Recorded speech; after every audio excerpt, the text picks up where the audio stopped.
안녕하세요. 라디오 제작 기초과정에서 만든 수료작 중 우리들의 세상입니다. 봄이 온다고 예쁜 꽃들이 인사를 하는 요즘입니다. 겨울도 가기 싫은지 아침 저녁마다 겨울의 냄새를 풀어내지만 이제는 저희가 감사히 겨울님을 보내드려도 될 듯하네요. 리듬이 활기찬 음악을 들을 때마다 마음속에서도 새로운 새싹처럼 반짝거림이 올라옵니다. 모든 분과 이 아름다움을 나누고 싶어 음악을 준비했어요. 우리의 빛났던 그 젊음의 어느 날로 여러분을 안내하겠습니다. 방탄소년단 봄날 날아가 볼게요.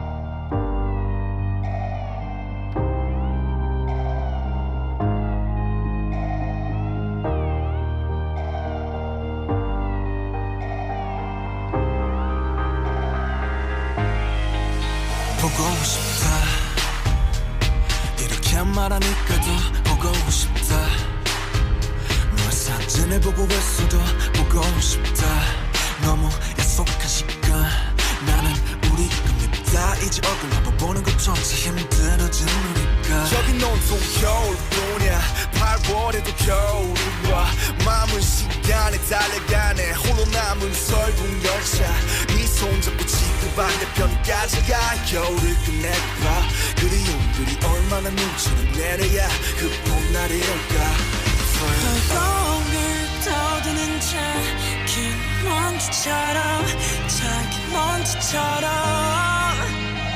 날리는 눈이 나라면 조금 더 빨리 내게 닿을 수 있을 텐데 난 꽃이 떨어져요 또 조금씩 멀어져요 보고 싶다 보고 싶다 보고 싶다 보고 싶다 얼마나 기다려야 봄 여밤을 더 새로워 널 보게 될까 날 보게 될까 만나게 될까 만나게 될까 숨겨올 끝을 난 다시 봄날이 올 때까지 봄이 올 때까지 그곳에 좀 더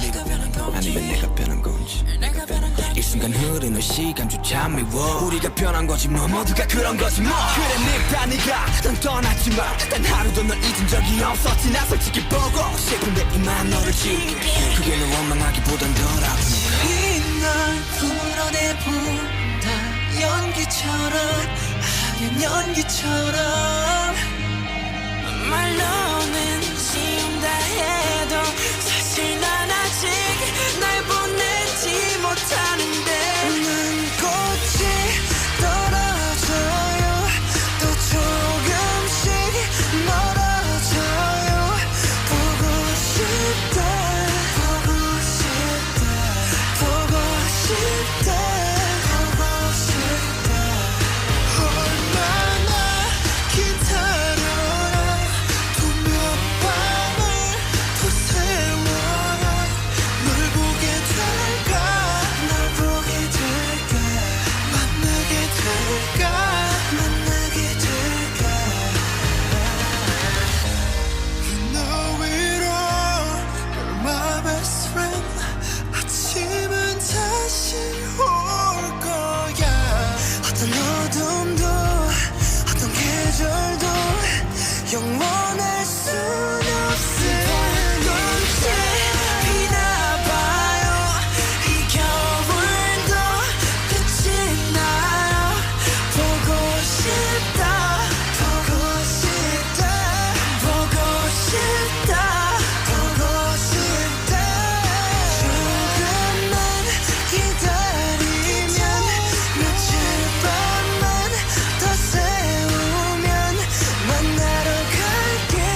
방탄소년단 봄날 들으셨어요.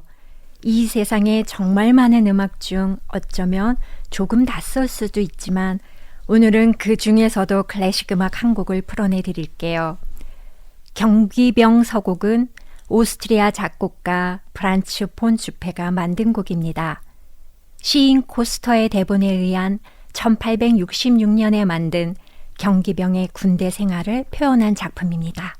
들어볼게요. 시작합니다.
어떻게 들으셨나요? 이 곡은 봄꽃, 특히 벚꽃이 만발할 때 한낮에 온도가 올라가 나른함이 느껴지는 오후에 어울리는 곡으로 선정된 곡입니다.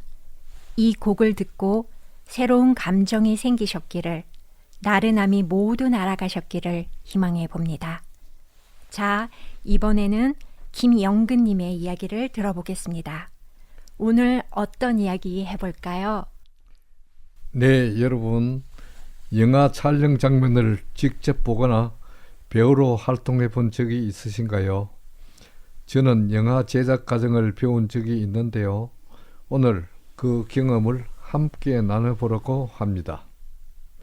자, 이제부터 저와 함께 영화를 만든다고 생각해 볼까요? 영화를 찍기 위해 필요한 것이 무엇이며 어떤 사람이 참여해야 할까요? 대표적으로 감독, 주연 배우,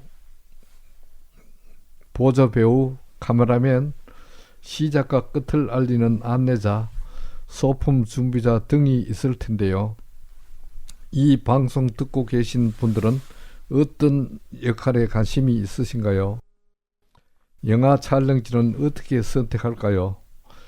영화 제목을 잘 표현할 곳을 찾는 것이 중요합니다. 저는 주인공이 대화를 나누며 호숫가를 거닐면 좋겠다는 상상을 했습니다. 여러분만의 영화를 찍는다면 어떤 곳이 좋을지 생각해 보세요. 그리고 대본이 필요합니다. 배우들은 대본을 가지고 연기하겠죠. 저도 대본을 써봤는데요. 마음만큼 쓰기가 어렵더라고요. 장면을 상상하고 그 안에서 대화를 작성하는 것이 어렵지만 기분 좋은 경험이었습니다. 만약 여러분이 배우라면 어떤 장면을 연기하고 싶으신가요? 저는 가족과 손을 꼭 잡고 걸어가는 모습을 연기하면 어떨까 생각합니다.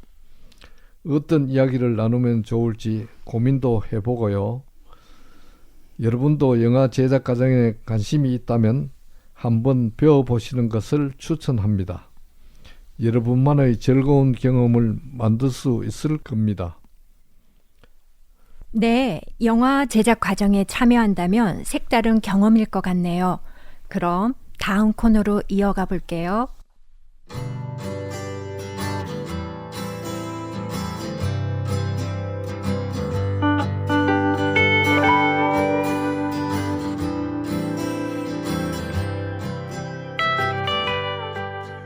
젊은 시절은 집을 떠나 살고 싶다는 생각을 하곤 하지요. 그리고 여러 가지 일로 집을 떠나 객지살이를 하기도 합니다. 저도 학업 때문에, 직장 때문에 집을 떠나 타지에서 하숙을 하기도 하고 자취를 한 적도 있습니다. 평소에 잘 가지 못하더라도 명절 때면 꼭 고향을 찾곤 했습니다. 그런데 한 번은 명절에 집을 찾아가지 못했습니다. 이미 오래전 40년의 세월이 벌써 흘렀네요. 추석을 맞아 집에 가지 못하고 하숙집에 머문 적이 있었습니다. 매우 적적했습니다. 오후에는 심심한 나머지 을지로로 나가보았습니다. 당시 지하철 공사가 한창이었습니다. 그야말로 사람이라고는 아무도 없는 적적함으로 약간의 두려운 마음마저 생겼지요. 전쟁 중에 피난을 떠나 아무도 없는 도시 마냥 외로움과 가족 생각이 연이어 밀려왔습니다. 나그네란 생각이 들었지요. 당시에 즐겨 불렀던 곡 최희준의 하숙생이란 노래가 다시금 생각나네요. 오늘 최희준 하숙생을 들으면서 잠시 객지의 어려움을 달래보는 것도 좋을 것 같습니다.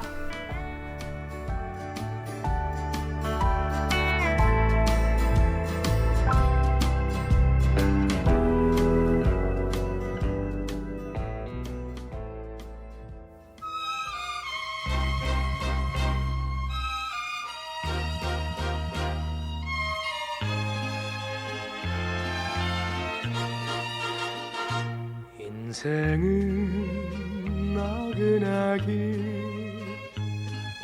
어디서 왔다가 어디로 가는가. 구름이 흘러가듯 떠돌다 가는 길에 정일랑 두지 말자, 미련일랑 두지 말자.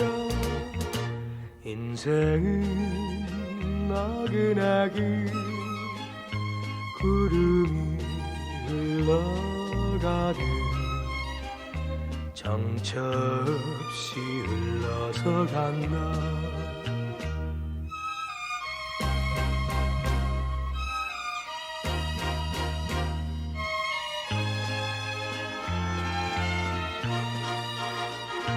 인생은 벌거숭이 빈손으로 왔다가 빈손으로 가는가.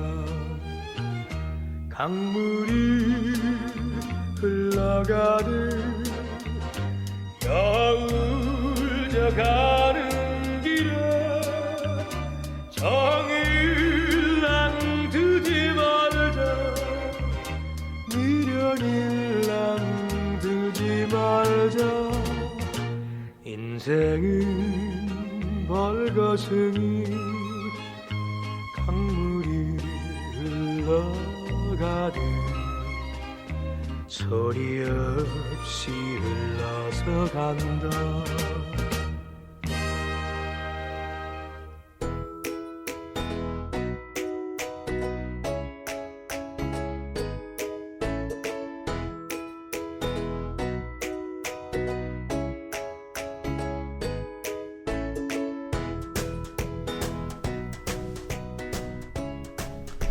안녕하세요.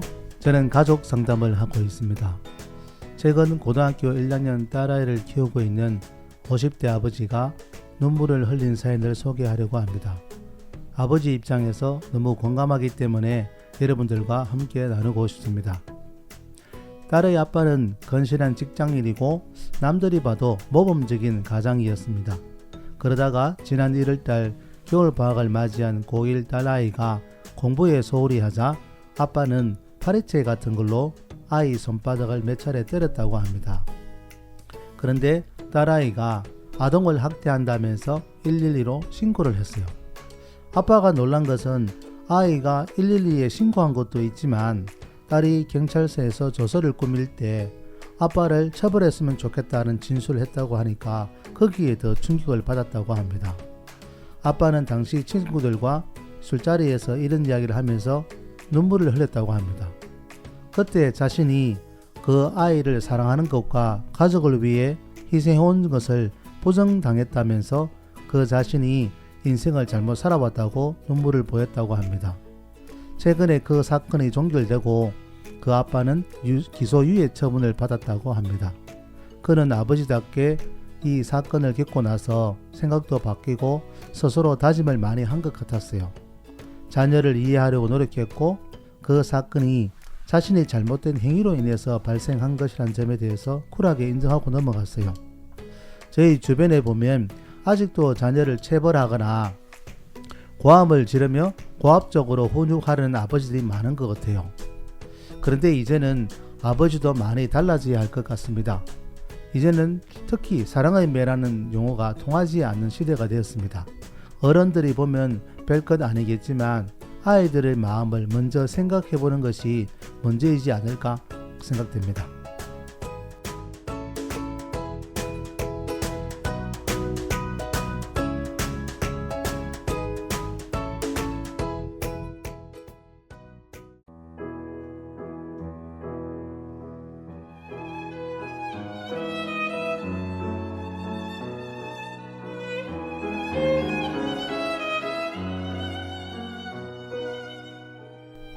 우리네 삶과 꼭 닮아있는 우리들의 이야기, 우리들 세상, 이제 마무리할 시간이네요. 끝까지 같이 들어주신 청취자분들께 감사드립니다. 저는 DJ 신수경입니다. 그럼 오늘 함께할 선생님들 소개해 드릴게요. 예, 저는 영화 제작 과정을 소개한 김영근입니다. 좋은 날 되십시오. 나그네 인생을 같이 살아가는 김용원이었습니다. 감사합니다. 예, 저는 아버지의 상담 사례를 소개한 이재상이었습니다. 오늘 하루도 평온하기를 바라면서 우리들 세상 물러갑니다. 행복한 시간 보내세요. 감사합니다.